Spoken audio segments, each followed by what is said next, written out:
This is Do It for a Living, your source for inside information on the future of automotive performance. I try to remind myself that if I was a fan and I'm coming to a Formula Drift event, what is it that is going to make me happy and what is it that's going to make me unhappy, and address those, as we grow and before they become, big issues. What's holding you back from starting or growing your business into what it can be? Well, if you're listening to this, it's not a lack of information. What you're about to hear is all you need to get motivated and start making waves. Do It for a Living podcast details the journey of today's true players in their own words. Find out how they broke out so you can too. The time is now. The time is always now. Welcome back to another episode of Do It for a Living. I'm Kevin Dubois. This week we have Jim Liaw from Formula Drift. He's the president of Formula Drift. I'm sure everybody is familiar with FD, as they are by far the biggest, I would say, sporting event that we have. Really, I don't know how to put it, like a professional sport for our import car stuff. I think nobody even comes close to getting the participation that you guys have, but I'm hoping you'll tell us all about it here. So, Jim, how are you doing today? I'm good. Thanks for having me. Cool. So, Jim, why don't we go ahead and get started? Why don't you tell us, how did you get involved in cars, and, kind of take us from when you were a kid up to when you were, starting or working with Formula Drift?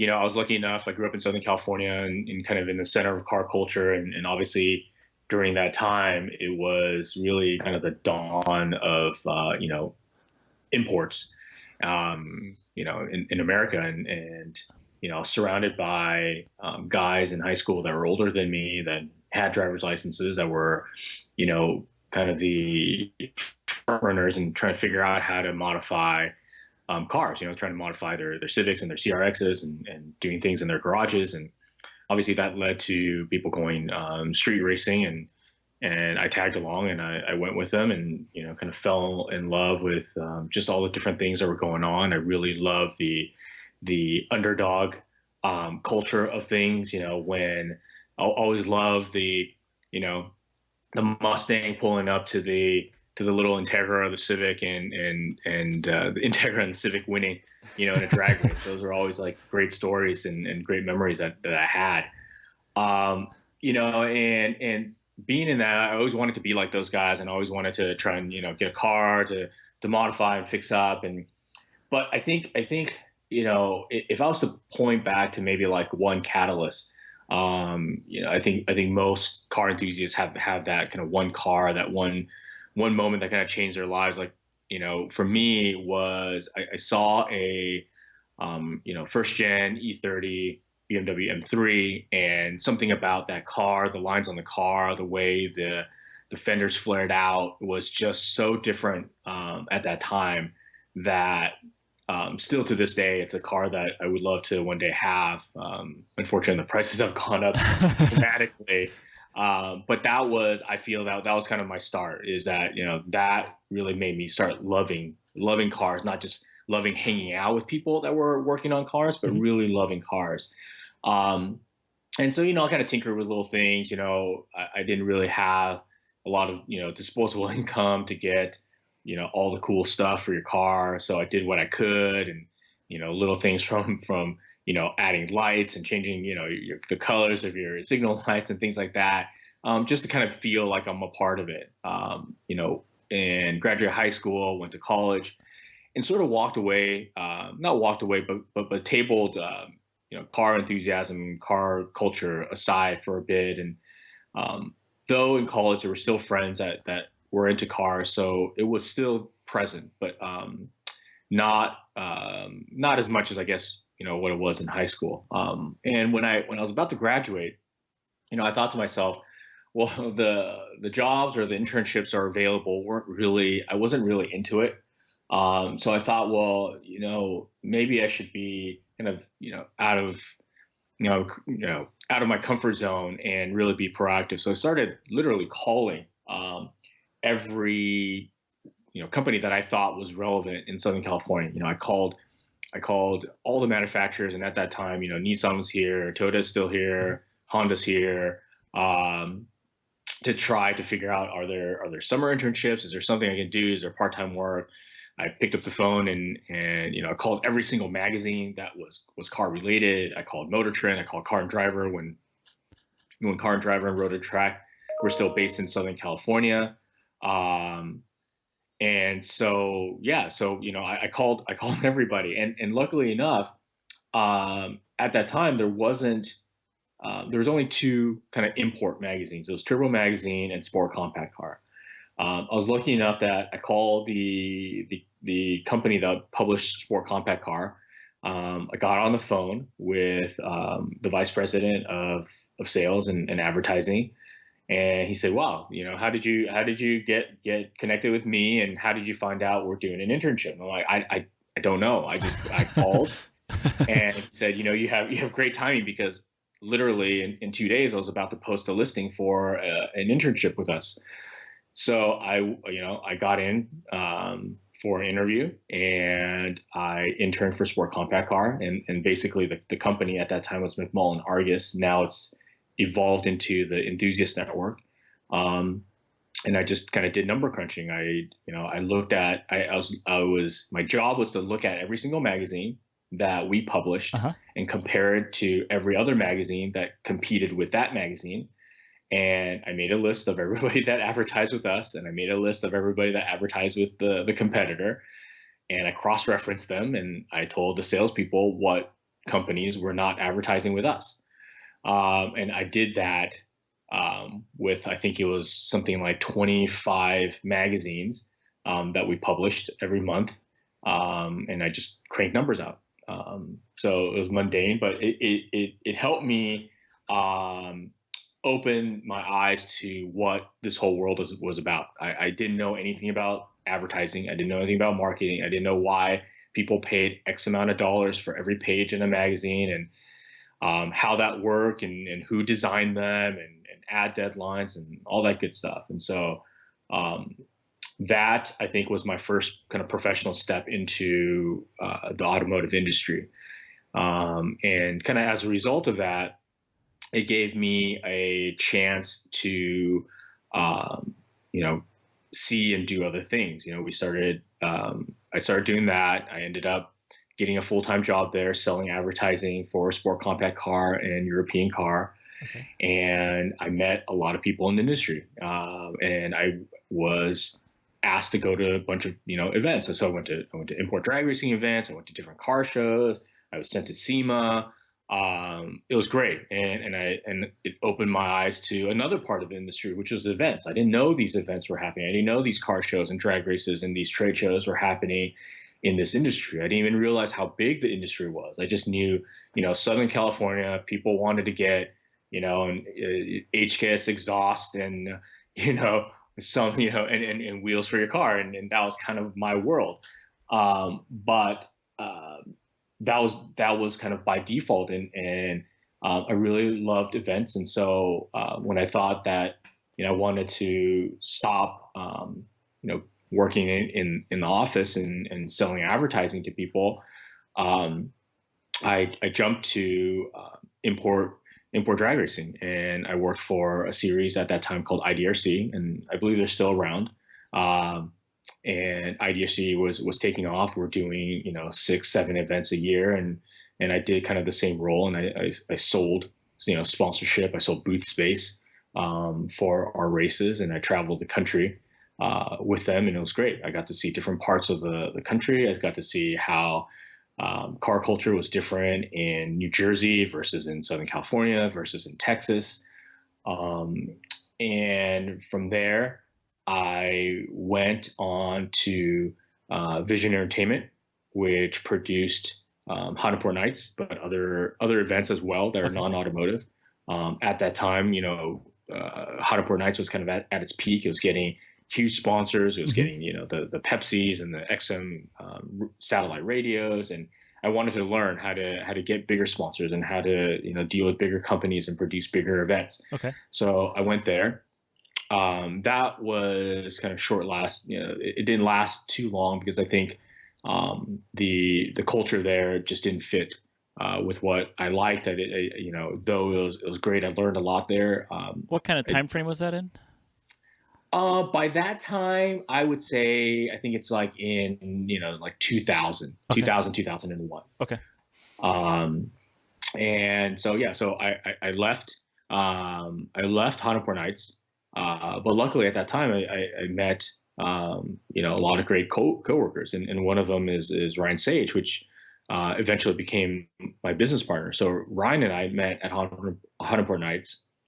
We felt that there was a need for a marketing agency that specialized in our industry, because companies were coming into these big events and they just weren't connecting.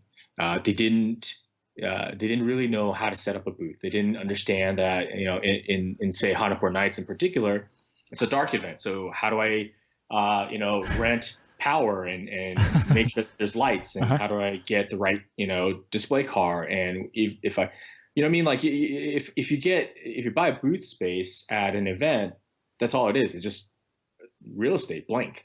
And what do you do in that space is really up to you. And I felt that a lot of companies were kind of missing their mark. And we felt that those same companies that missed the mark kind of felt that, at least the, import car culture wasn't for them, and they would leave. And we felt that that was a missed opportunity, that these companies could have had better results, could have contributed and expanded, import car culture more, but felt that they didn't see any benefit in that their 2 or 3 events with 2 or 3 booths with an event didn't result in anything. So we felt that that was an opportunity that was lost, that was there. And so we left and we formed our own marketing agency called Slipstream Global Marketing. We again, I think by just these transitions have been, I felt, we've been really lucky and fortunate that things have kind of bounced from one to the other. And so when we started the marketing agency, there were tons of companies that we crossed paths with and worked with at Hanapur Nights that immediately picked up business with us. And one of them in particular was Mazda. Mazda worked with us because they wanted to bring more youth culture to a lot of the road racing events they were doing with SECA and IMSA. And so they hired us to, produce these mini car shows at these sports car races. And so we were able to go to great places like Road America and Road Atlanta and bring, kind of our car culture into mainstream motorsports. Okay. So because of that, we met a lot of, again, great people in motorsports, and were able to grow the company and pick up more clients. And I would say going into 2013, within our kind of Japanese car culture network of friends, we were told that, hey, there's a sport called drifting.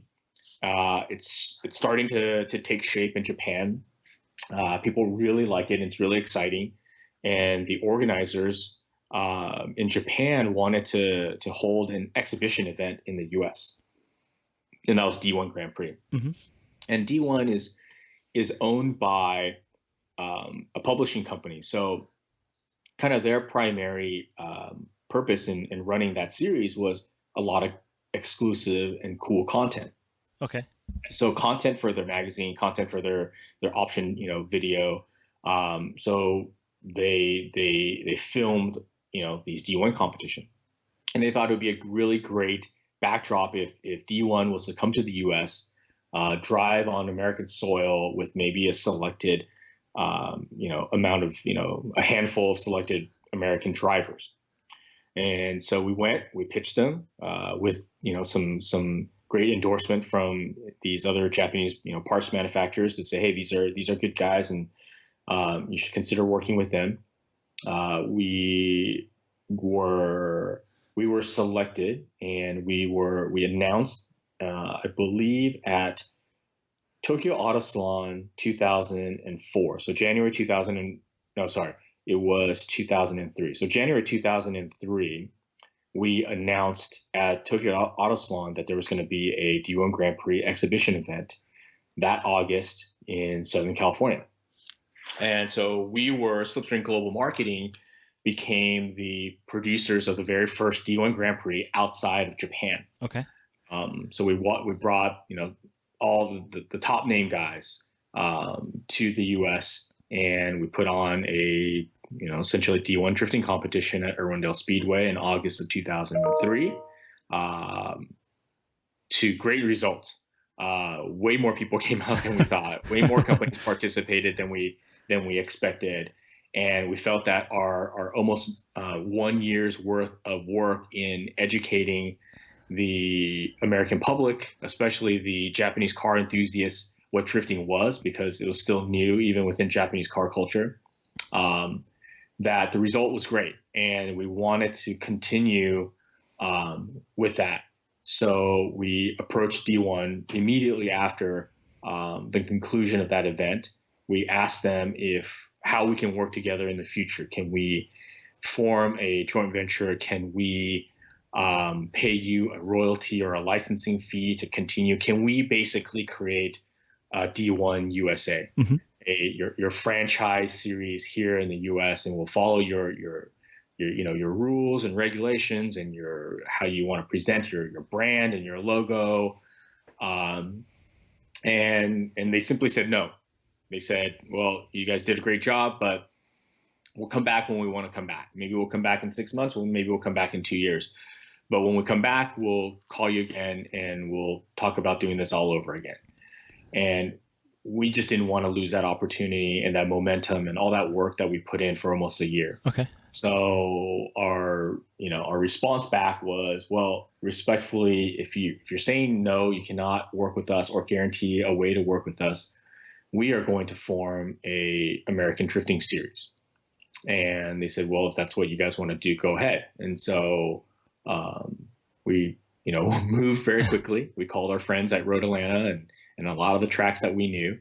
And by November of 2003, so what is that, 3 months after that D1 event, we went to the SEMA show and we announced basically the start of Formula Drift, and that the 2004 season was going to be our first with 4 rounds at Road Atlanta, at Sonoma Raceway, at Irwindale, and at a parking lot venue at the Reliance Center in Houston. Okay. And so that would be, 2004 would be season 1 of Formula Drift. And, without kind of going over the last 13 seasons, kind of this is where we are now. Okay.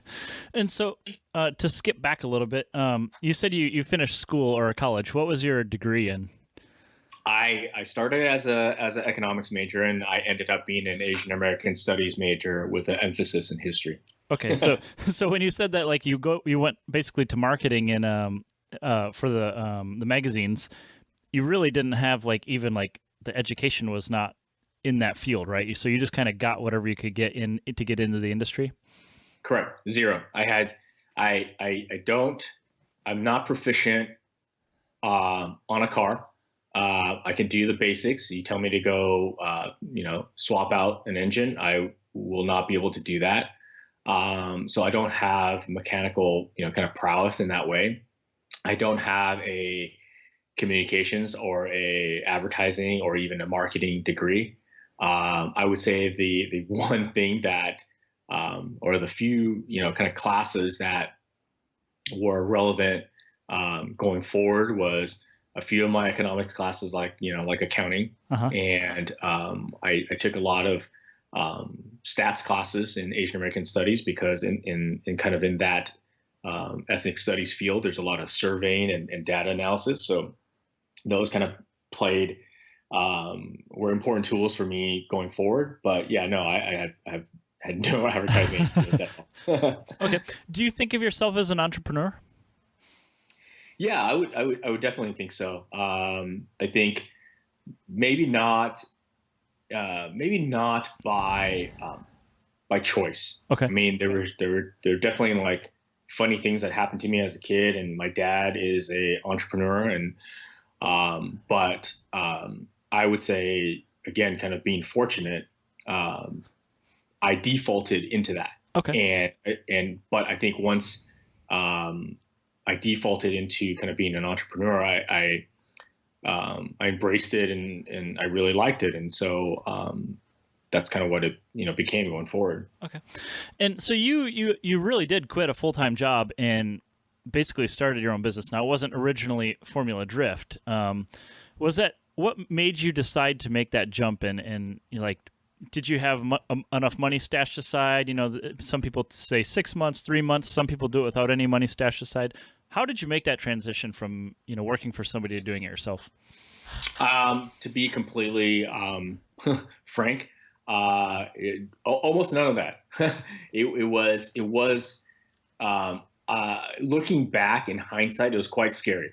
But during that time, it wasn't. I think I was young enough to take risk. I didn't have a wife and kids to support. So I think I was able to kind of take that leap. I think I was really frustrated with the situation at the company, maybe more so than I should have. I think I was a little bit much younger and a little bit more brash, but I definitely was frustrated with the situation, and I just felt that the only way was to kind of break free and start something on our own. And I definitely thought it was much easier than it was. And yeah, by no means was it easy, and it was a transition easy. Okay. And you said you're in Southern California, so how has that played a role in your success? Yeah, I think it plays a very important role. I think in anything that people do, networking is very important. And I think the ease of or the number of events and the number of companies that kind of is in our core market that are based here in Southern California has been very important. The fact that there could be a car meet or a car show or something that's this weekend, and I can just pop in for a few hours and run into people and talk to them and be gone, rather than fly halfway across the country, was a real advantage. Yeah, you can meet them for lunch, right? Yeah, you can meet them for lunch, and you can even just cross paths in just random places where you weren't planning to, and you just do. Okay. Have you ever doubted yourself and wondered if this isn't going to work? What am I going to do? And how did you overcome that feeling and move forward? I always do. I still do. I think,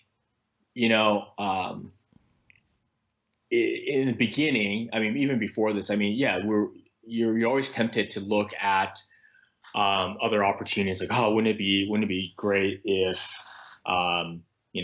look at this buddy of mine at this company, and he's getting great pay and good benefits and all the stuff. But I think there's a little bit of competitiveness inside of me to say that, what, we're gonna see this through, and we're gonna make something of it. Mm-hmm. Definitely balance, counter that by definitely high anxiety, and I tell my wife about it all the time. It's like those first few years, with starting Slipstream, like it's like, I wake up in a cold sweat almost thinking about, I hope that check from that company arrives tomorrow, because I have to write another check that has to go out tomorrow. And if those don't match up, I don't know what I'm going to do and where I'm going to scrounge that from, or do I need to run another, card to cover that? And that was definitely not fun. Okay. And I don't look back on that with any joy at all. So going on that point, what is the worst experience you've had in business? I would put it really generally. I think the worst experience, and the worst type of experience, is when you get basically when you get cheated. And I don't mean cheated as in like people purposely being conniving and trying to swindle you for money. Mm-hmm. But I think the times where people were not completely straightforward, Okay. and were not following the agreement that was set. I think those are very disappointing and kind of disheartening times that that people didn't follow through with what they say they were going to do, and it's those are really hard times, because it's not only that a person has broken your trust, which is kind of not a good feeling for for a person, but then when you tie in the financial aspects of it, even today we're not in such great financial standing that we can take a hit from a company that decides to not do things ethically. And so imagine in the early days where a couple $1,000s meant a big difference, and when people do stuff like that, it really sucks. Okay, and kind of on that point, do you feel like some of those situations, and I'm sure there's probably more than one of them, but is that something like a breakdown in communication, or like, I mean, how do you prevent stuff like that from happening? What's the I mean, it obviously everything in business is kind of a learning experience, and so you want to learn from when you make one of those mistakes to not do it again. But what do you do to prevent it? Do you make better like contracts, or what are you doing to fix that? Yeah, I used to think that, man, I hate sounding jaded, but I think when you hear people talk about, I always do deals off of handshakes and all that kind of stuff, and those are such like ideal goals. I would love to be able to be like that, or surrounded by people that are actually like that. And I can now, I used to think why some companies used to function with such, I guess, such bureaucracy or so much protocol. And I hate to say that we're going down that road, but those are kind of the lessons that we learn every time, right? One incident was, would teach you about, well, you have to take, payment up front, or you can't maybe be too forgiving and not receive payment, and not hold true to your deadline, because they will say that it's coming, and then the event is done and over, and payment is not given. And by that time, how do you chase somebody down when you've basically given them the product, right? Right. They've already done what they wanted. They got to be at your event. They got to promote their product, and they don't need to come back anymore, and they can walk away and never talk to you again. And so now we have to take payment up front, and that sucks, because I know a lot of companies that are great companies that are like us, and they have cash flow. They're tight on cash flow, and so they would prefer to maybe pay a little upfront or a deposit and pay the rest after. And sometimes we will allow people to do that. Sometimes we won't.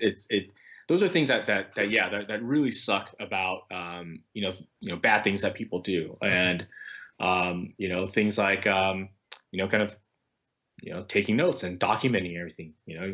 Even in the age of there's a lot of talking, but I'm talking to you about something, and we agree to certain terms. But if I don't write that in an email back to you, or if I don't make sure that that's included, or I don't have written proof, you can be a guy that tells me a month later, it's like, I don't remember that conversation. I didn't agree to do that.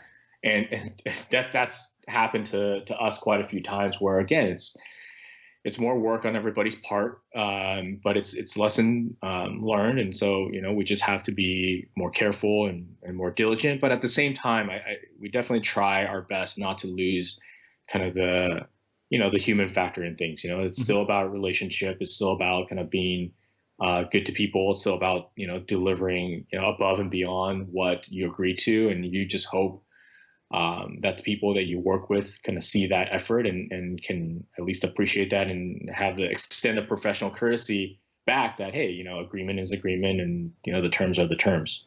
Cool. Okay. To get away from the worst experience of business here. So what's something you're doing right now that has you fired up? I think what always fires us up here is that even through all the craziness that we were talking about, I think the most is that there's still so much potential, because we're not just, people that work here, and just, hey, here's a paycheck. Oh, this is a product that can, make profit. And so good for all of us.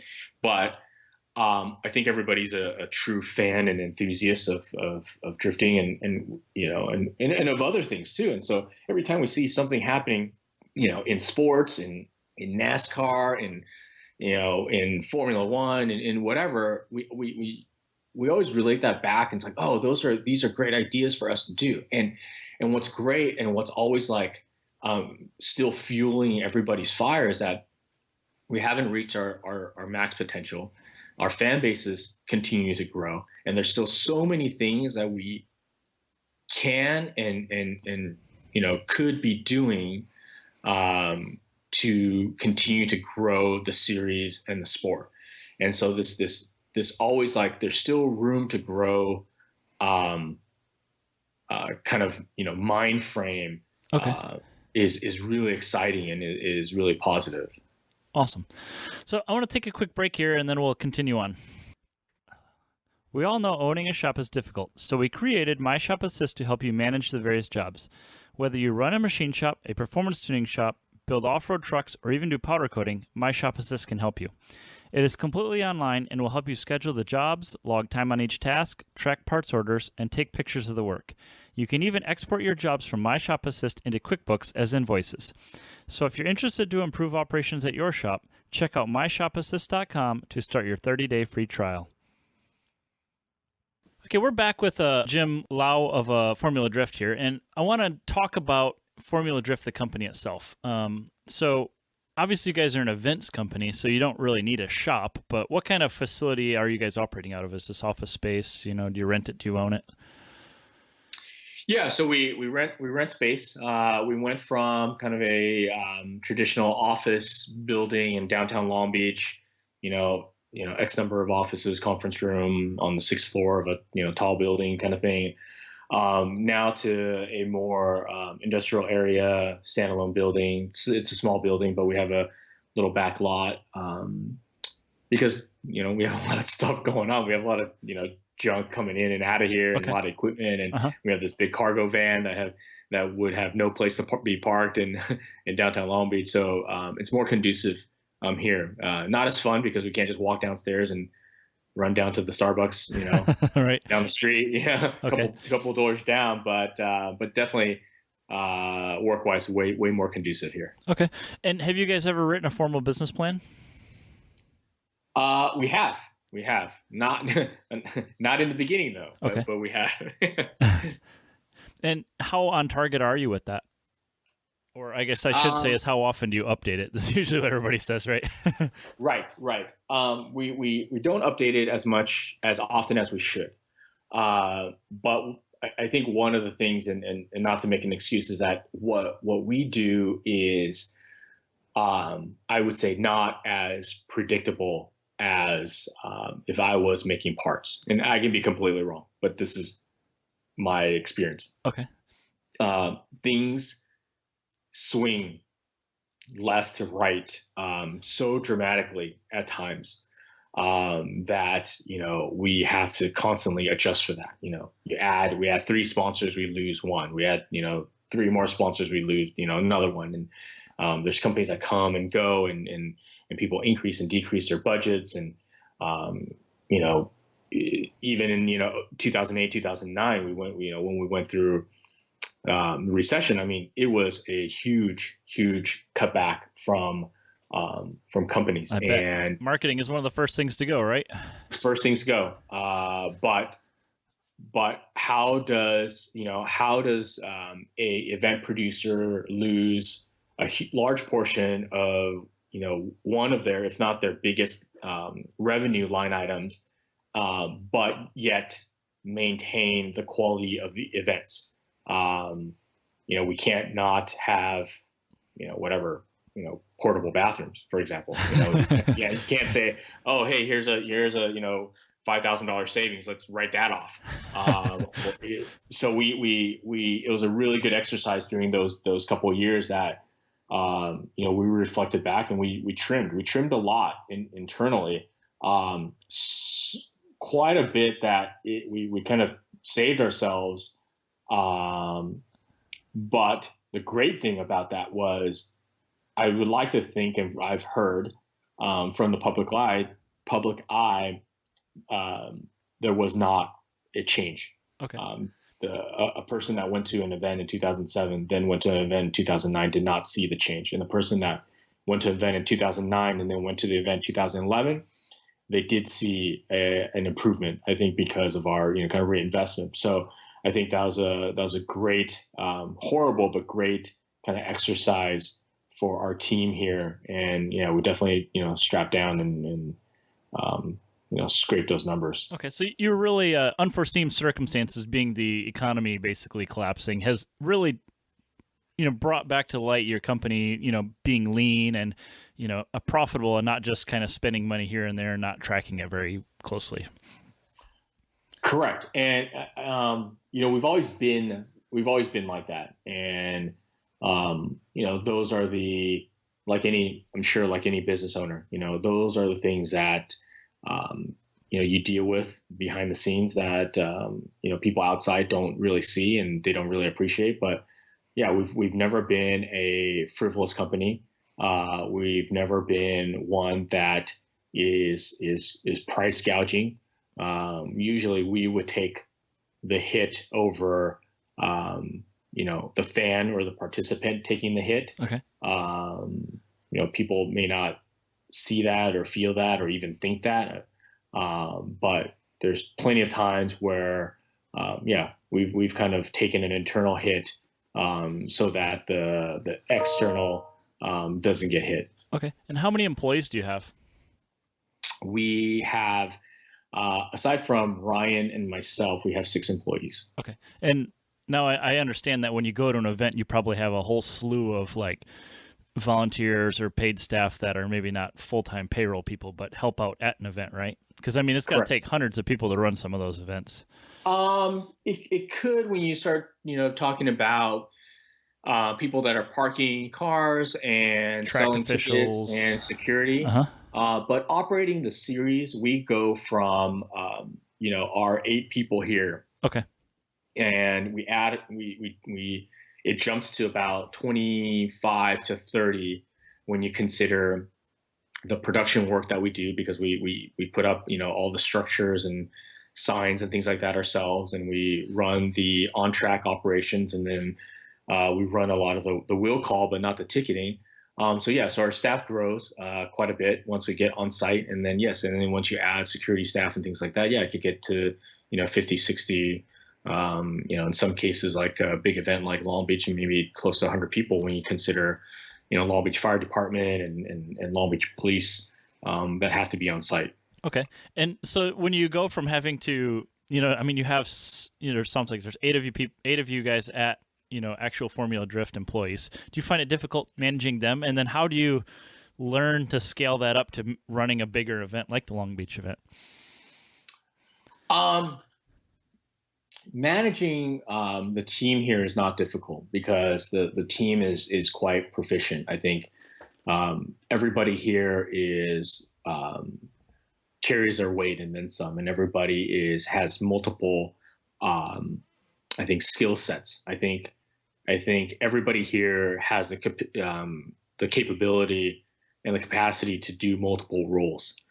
Each one of them kind of specializes in their own space, right? So one specializes in ticketing, one is in event production, one is in kind of venue operations, one is in marketing. But I think any one of them can overlap into the other's kind of, role for even a temporary, time being.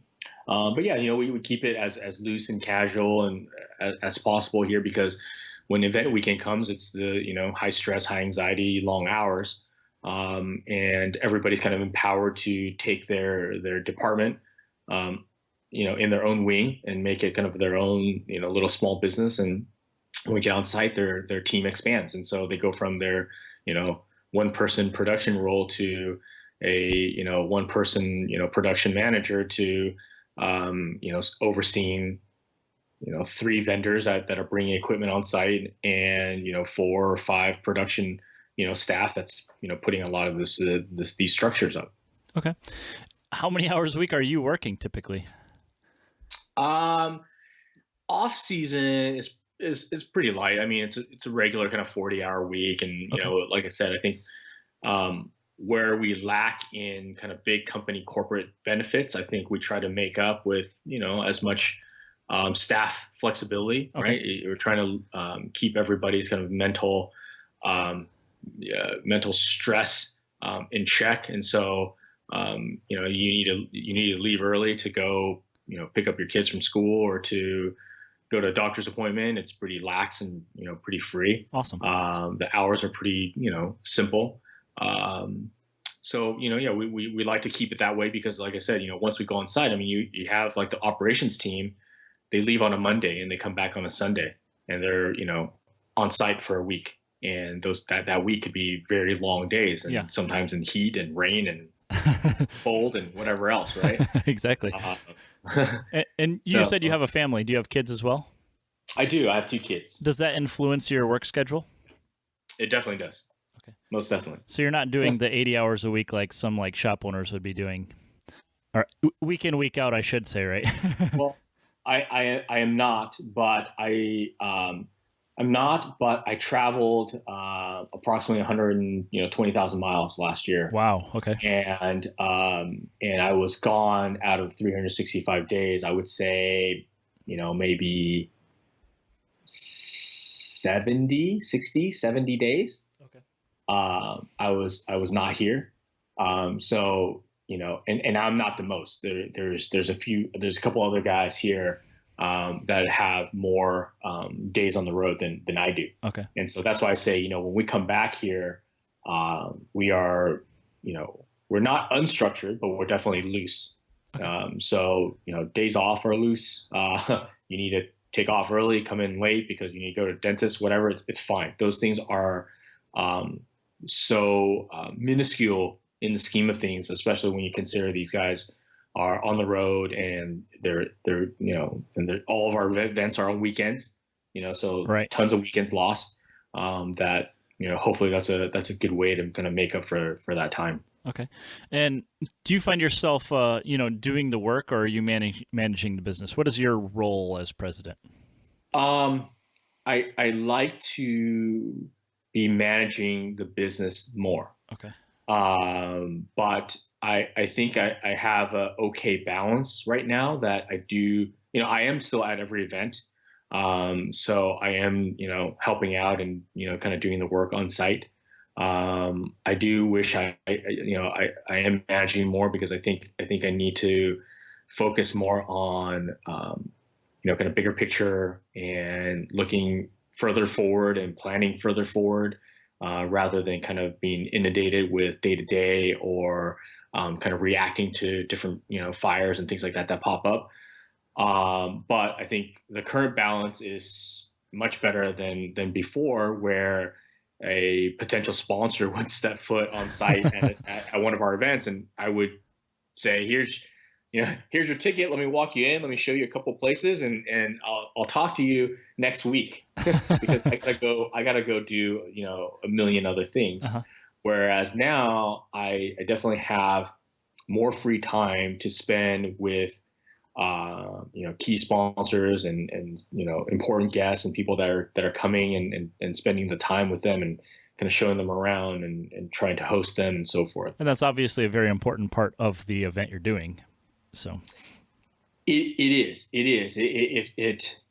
it's kind of I feel guilty though sometimes because, you have guys that are kind of, sweating and hanging up signs, and you're with, somebody from another company and kind of giving them the little golf cart tour around the, around the venue. And I definitely don't want to come off that way, but, yes, to look at it, yeah, that's important too, because we need to kind of secure the future of the series, and that means more brands coming on board, and more media outlets wanting to cover what we do, and so time spent to talk to more outlets about our series and so forth is really important. Do you find that the pay justifies the time spent? It can always be better. It can definitely be better. I mean, people have some misperceptions. There's people that still joke around that I have some hidden Ferrari, hidden in some garage somewhere, but by no means am I even close to that. And trust me, if I have a Ferrari hidden somewhere, you'd see me driving it. Well, we always, we interview a lot of people, and I think a lot of the times some of the people don't even pay themselves. So if you're able to pay yourself, you're doing better than a lot. I do. Yes, I think that is something that that I learned from earlier years prior to starting my own company is that people's pay is very important, and it has to be consistent, especially in your employees, and that has to be one of the most important things, is because they are putting in their time, and this is their livelihood, and they can't that can't be sacrificed for the sake of whatever is happening with your business. It's not their business. This is their job, their career. This is not their business. Right. So just to be kind of sensitive to that. Okay. And can you kind of break down your sources of revenue? So I'm guessing some of it's like entry fees, like ticket sales, merchandise, sponsorship, kind of a little bit of everything. Sure. Yeah. All that. I mean, we're our entry fee is by no means one of our primary sources, though in traditional sports car racing, it is. Our entry fee is what our teams pay for an entire season will barely get them into one race, right? In some of the other series, barely, or in some races not even. So. Our primary sources of revenue is ticket sales and sponsorship. They're almost 50-50, but sponsorship is primary. Ticket sales is second. And those two line items make up for, I don't have it in front of me, but I would say off the top of my head, probably like 80% of our total revenue. Okay. So the merchandise is merchandise is okay, but it's not. It's only a fraction of our total revenue. Okay. Entry fees is a fraction of our total revenue. And it makes sense though, because you're trying to drive. I mean, you have your professional teams, but you also do like a lot of grassroots feeder series into yours, and you work with some of the. I mean, at least when I'm here in Dallas, so you guys do the event, Texas Motor Speedway, but, there have been other drifting events there that kind of feed into your event. And I think that is important for you to drive your ticket sales, right? Getting people into the event to race, and not just like NASCAR kind of loses its luster when you realize that it's the same cars every event and nobody else is ever going to get into the winner circle, so. Right. So NASCAR has grown to a point where it's undeniable, the marketing value for a team. And so it justifies, high dollars in participation. It justifies high dollars in sponsorship. Being on, we just concluded our 13th season. Our primary focus is establishing a viable kind of business medium for teams. And so because of that, our focus, our primary kind of expense and what we do with the revenue that we get is about building the events to be as big as possible, to be seen on live stream, to be seen on TV, to have lots of fans come, to have media have free, not free but pretty open access. Whereas if you go to a Formula One event, you can't film anything once the race starts.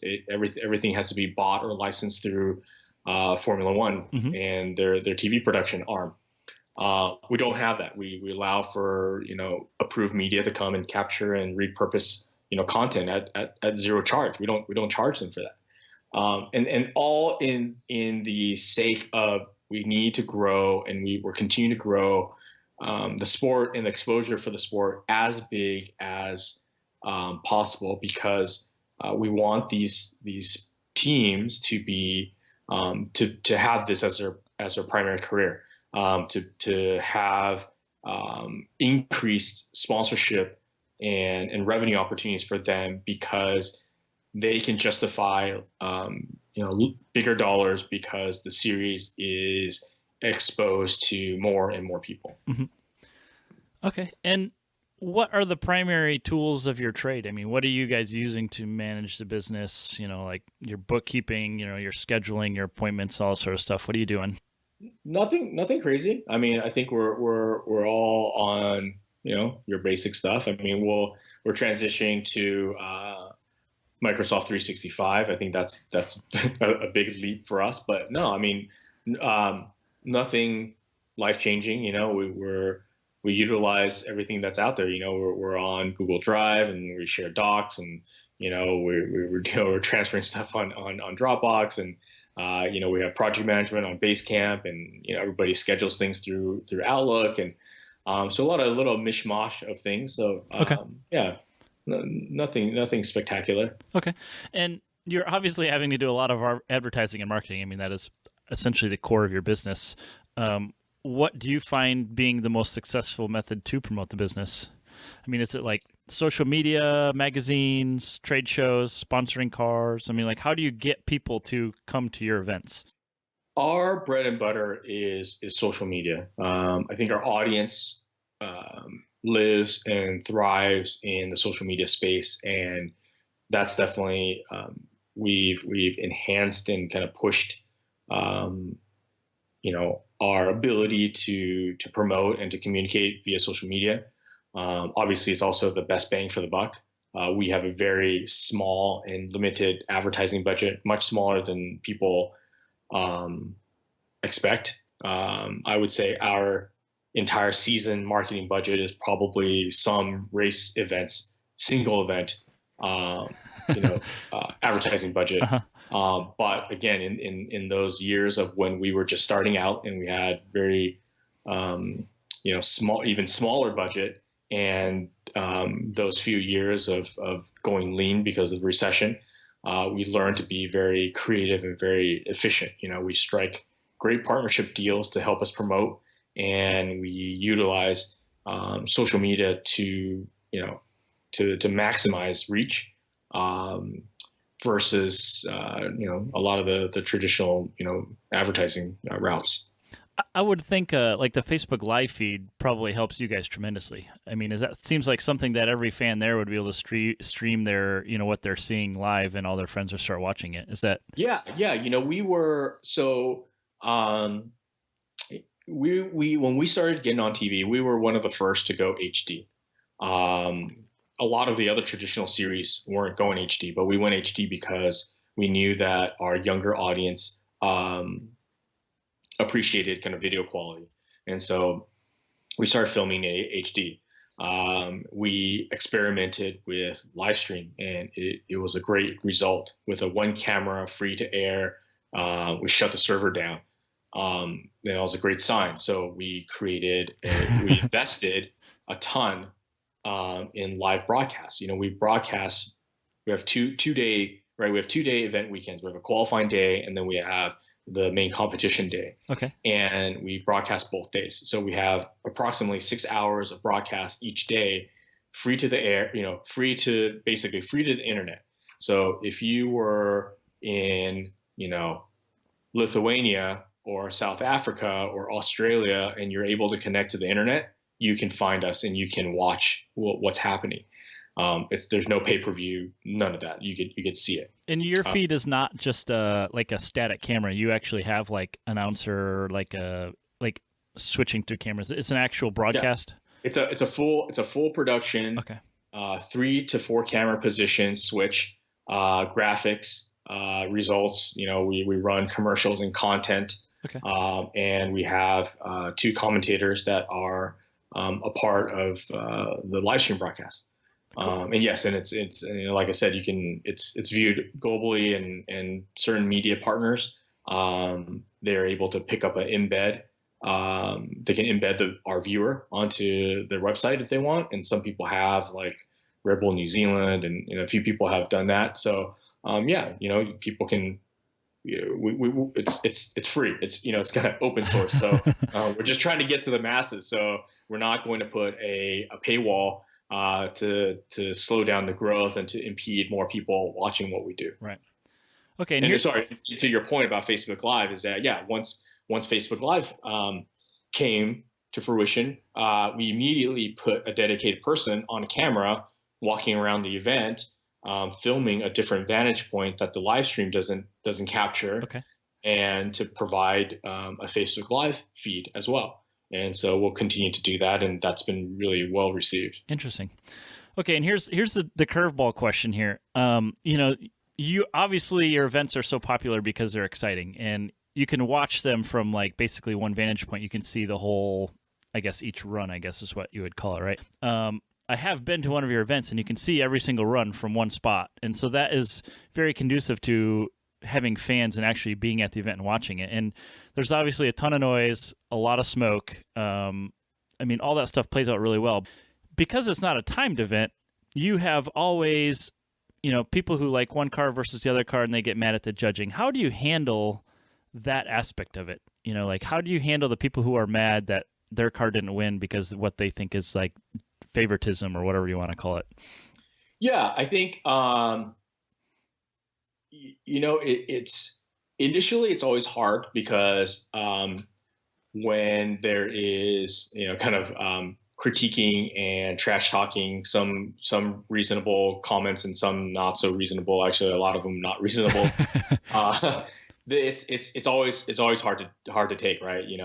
Not many people have really thick skin that can say, oh, that's fine, whatever, I don't care, I'm not listening and reading any of it. I think initially that part's really hard. But I think a part of it is, you take it with a grain of salt and you say, well, that's great because those voices are going to get louder because the sport is getting bigger. Mm-hmm. I can only imagine things like, like the UFC. Yes, it's not.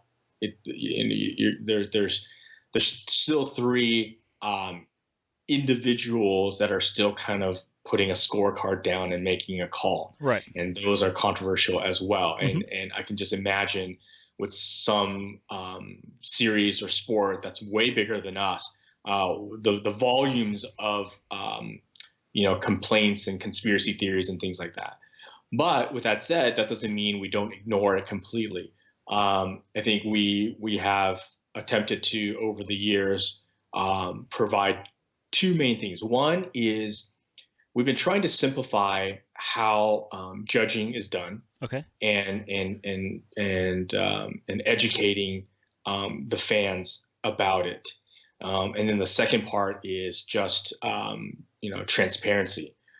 Having like this past season, we had Ryan Lantain, one of our judges, as a part of our broadcast team because he can better articulate and explain the reasons for certain calls. And I think the immediacy in a judge explaining why they made the calls a certain way we felt is much, it's much more educational and it's much quicker than or much, better almost than they make the calls, and your commentators trying to interpret why they made those calls, and trying to dissect that. So again, just a lot of it is just improvement in communication in general. More transparency, more descriptiveness, and talking about why calls are made, and just making things simpler, and educating people watching how it's done. Okay, interesting. Yeah, and it's your MMA example is really a really excellent one, because those guys are responsible for if a battle goes, or sorry, if a fight goes to to the judges, then huge amounts of money are bet on those. So obviously there's a lot of people who will be very angry one way or the other. And it doesn't matter which one wins, somebody's going to be angry, right? Yeah. And that's why I say, with our team, I mean, everybody's vested so heavily, especially the three judges. I mean, sometimes they take it quite hard, when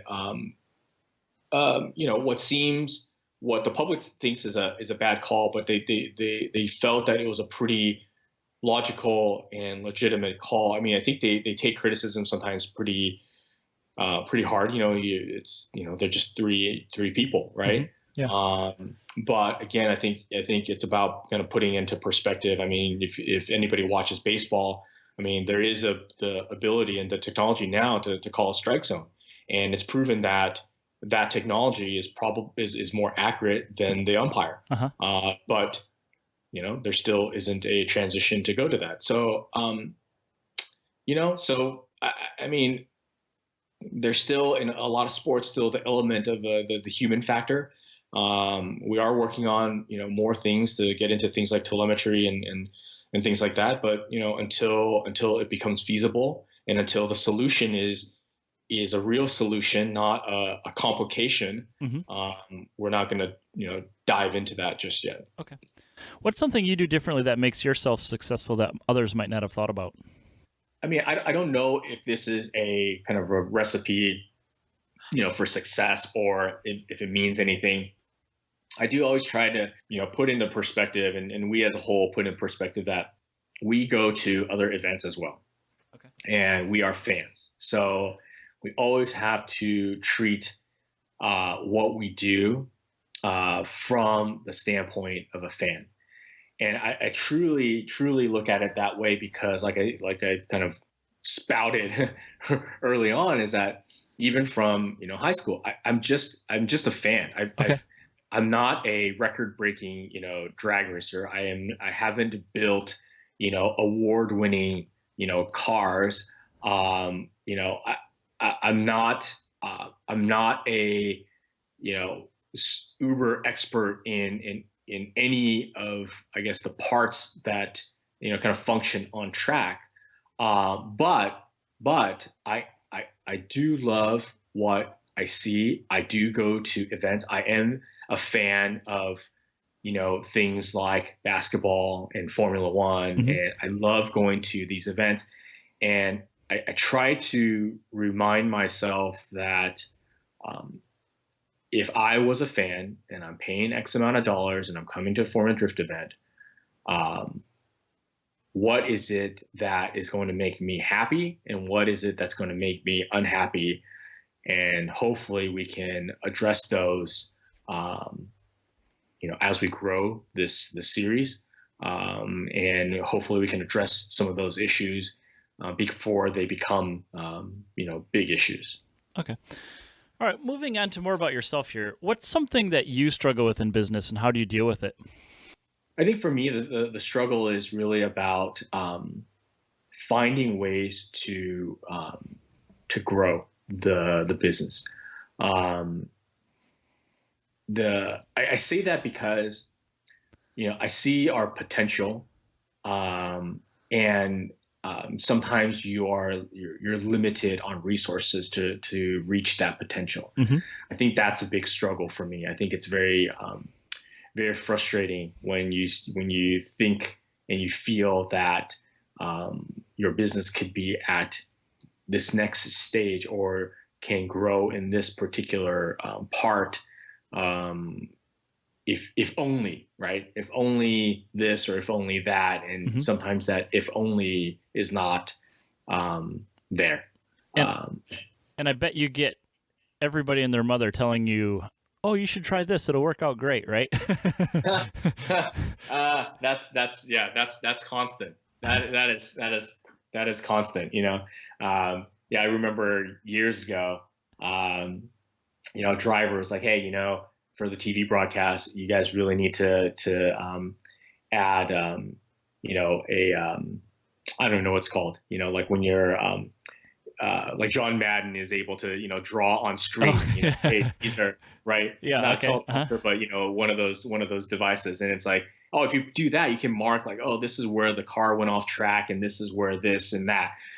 And it's like, yeah, it's great. Yeah. If we had, $30,000 to spend just on one tool to enhance the TV show. And, we get, stuff like that all the time. And I get it. Everybody has a good intention, and I don't disagree with most of the things that people bring up. But that also adds again to frustration, is that sometimes it's like, I get it. Yeah, we need that and we want that and we should add that. But how are we going to do that? We are not the type of business that is going to deficit spend in hopes that, something will come later. Yeah. That's not our business model. Okay. So we're only going to do what's feasible and reasonable, and not kind of put ourselves on the line and collapse the sport in a year because we took a $1 million gamble or something. So what is your plan for this year? What's the business plan for this year? Same thing, really. I think we are, we're enhancing the fan experience. We're adding a new app, and the app is hopefully going to be well served for fans that are on site. They'll be able to, get more information about the event and what things are happening at what time. We're going to phase in things like live results. So after a pair runs and a winner is decided, you can immediately refresh and see who's moved on in the bracket. So you always have a live bracket on your app. You can get, push notifications that says, Chris Forsberg is signing an autograph at the NOS Energy Drink booth at 1:00. Okay. So functionality like that, I think it's about, again, enhancing the fan experience. We're going to, continue to, film for our CBS Sports TV show. We're continuing to broadcast all of the events on live stream, still free to air. And then hopefully we'll promote better and more and get more fans to come out to events. And the more the fans come out, hopefully the more the sponsors will come and support us and the teams that participate. Okay. Do you have anything longer term? Like, do you have a 5-year business plan? We do. And I think again, with the caveat of, what companies are in and out and what do we shift. There's definitely a few things that we are working on and looking in long term. There are things internally like rules packages, how to set rule and regulation standards for the long term so that people can build a car and be able to use it for a longer term rather than lots of updates year to year. We're also trying to comply and adapt to a lot of things that we are doing with the FIA. The FIA is looking at kind of global standards for drifting, and we're an active participant in their drifting working group, kind of leading the conversation. We are looking at things like our development series, which is our Pro 2 series, and looking at are there ways to provide cost containment and cost savings and a better playing field and more exposure for them. We're also looking at things like just the external part of the series. Are we looking to add around? Are there markets that are not thriving that we want to move? Are there markets that we're missing that we need to get into? And talking to tracks, and venues earlier, and even doing longer term deals so we can set a more stable and consistent future.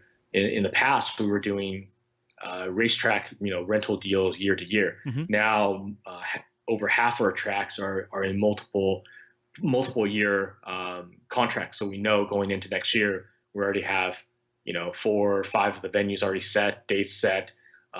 This way, again, it helps in everything from marketing to teams planning their schedule and sponsors planning their on-site activation and so forth. So you have a ton going on. We do. We have a lot of, I would say we have a lot of behind the scenes work that is happening always. Okay. We're not ones to prematurely talk about them. So sometimes it may seem that we're quite quiet over here. But we're pretty, kind of quiet people in general, though we are event promoters and marketers. But we like to keep things, hush hush until we can get it to, close to 90% that we're going to be doing something. And then we start kind of slowly rolling it out. But yeah, we've got a lot of things that we're planning for and that we're preparing, and all for the sake of a better and more stable foundation for growth. Awesome. We like to take action on Do It for a Living. Can you suggest an action item our listeners can take away to improve their situation? Yeah, I think from a small business owner, operator, I think one of the things that we get inundated with is kind of keeping our head above water and focusing on the day to day. And granted, that's very important, but I found that when I was finally able to figure out a way to give myself breathing room, which meant that I had the opportunity to think about the business going forward and planning further ahead and focusing on some of the longer term goals and the bigger picture, I felt that was quite advantageous for us, because otherwise I think, we just get caught up. There's obviously a million things to do each and every day, and endlessly putting out fires, right? Yeah, there'll always be emails and there'll always be fires to put out. And if you get buried in that right away at the beginning of each and every day, then you definitely, are taking time away from figuring out, well, what's the next step for your business? What are ways to grow? What are new opportunities to take advantage of? Who are people that you can meet with and network with? If you lose that time, I think you lose a lot of opportunity. And so I think where some people may think that, well, look, I need to get everything done, and yes, that is very important. But again, I think planning ahead and giving yourself a little bit of breathing room to be able to do that and to kind of clear your mind and refocus your thoughts, I think is very important. Cool. All right, so let's move on to the quick answer questions here. Do you have a favorite shop tool? You said you're not really working on cars a whole lot, but is there anything you like? My favorite shop tool is I finally got a tool cart. Oh, okay. So that's changed my life recently. And then what kind of car are you driving right now? I drive a 428 Grand Coupe. You said you wanted a E30, but not going to ever get one of those anytime soon? I do have an E30, not an M30. I have an E30 325 IS that I recently got, and I am slowly compiling parts. Okay.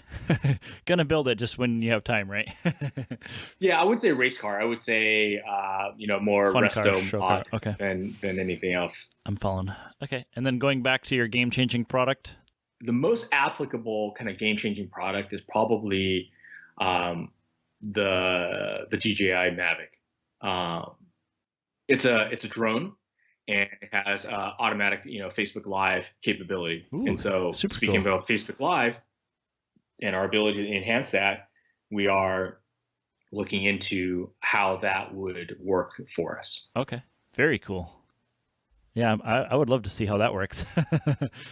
Okay. And what do you think the future of automotive performance is going to be?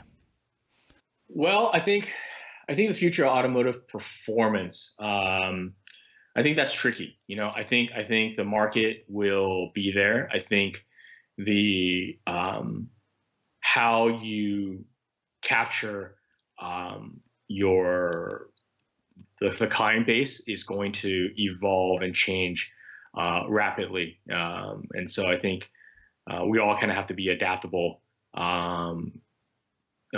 because of that. I think yes, there's concern that there's less, young people into cars, into modifying cars and things like that. And that may be true, but that does not mean that they're not out there. I just think they're a little bit harder to reach. And so I think, everybody just has to be on their game, whether they're an event promoter or a part manufacturer.